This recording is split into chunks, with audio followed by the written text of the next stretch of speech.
बहुत समय पहले सूर्यगढ़ नाम का एक समृद्ध राज्य था। वहां के राजा वीरेंद्र सिंह बहादुर थे, पर उन्हें अपनी बुद्धि पर बहुत घमंड था। उन्हें लगता था कि जो सोच वे लेते हैं वही सबसे सही होती है। राजा के सबसे विश्वास पात्र मंत्री थे मंत्री आर्यवर्धन। शांत, विनम्र और अत्यंत बुद्धिमान। वे कम बोलते थे, लेकिन जब बोलते तो सोच समझकर। एक दिन राजा ने दरबार में कहा, मेरे राज्य में कोई भी मुझसे अधिक बुद्धिमान नहीं। मैं बिना मंत्रियों की सहायता के भी राज्य चला सकता हूँ। दरबार में सन्नाटा छा गया।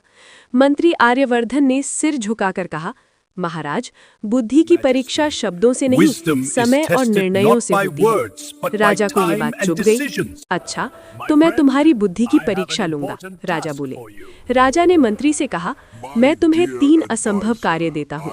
यदि तुम इन्हें पूरा कर दो तो मैं मान लूंगा कि मंत्री का स्थान आवश्यक है। मंत्री ने शांत स्वर में कहा, महाराज, मैं प्रयास अवश्य करूंगा। राजा ने कहा, 1 दिन के लिए मैं कोई आदेश नहीं दूंगा, फिर भी राज्य वैसा ही चलता रहना चाहिए।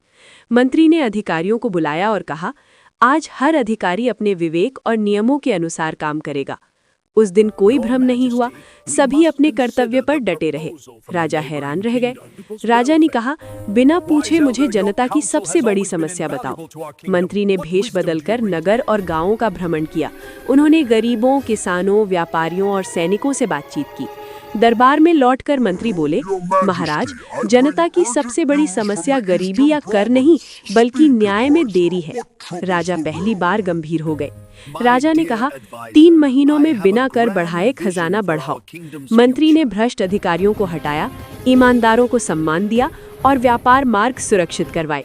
3 महीनों में खजाना पहले से अधिक भर गया। उसी दौरान पड़ोसी राज्य ने आक्रमण कर दिया। राजा तुरंत युद्ध के पक्ष में थे। मंत्री ने कहा, महाराज, युद्ध अंतिम उपाय होना चाहिए। उन्होंने गुप्तचरों से जानकारी ली और पता लगाया कि शत्रु राज्य आंतरिक संघर्ष से जूझ रहा है। मंत्री की सलाह से राजा ने संधि प्रस्ताव भेजा। बिना युद्ध के संकट टल गया। दरबार में राजा खड़े हुए और बोले, आज मुझे समझ आया कि राजा अकेला नहीं चलता, बुद्धिमान मंत्री राज्य की रीढ़ होता है। राजा ने मंत्री आर्यवर्धन को सम्मानित किया और कहा, आज से मेरे निर्णय तुम्हारी सलाह के बिना पूरे नहीं होंगे। मंत्री ने विनम्रता से कहा, महाराज, सच्ची बुद्धि वही है जो अहंकार को त्याग दे।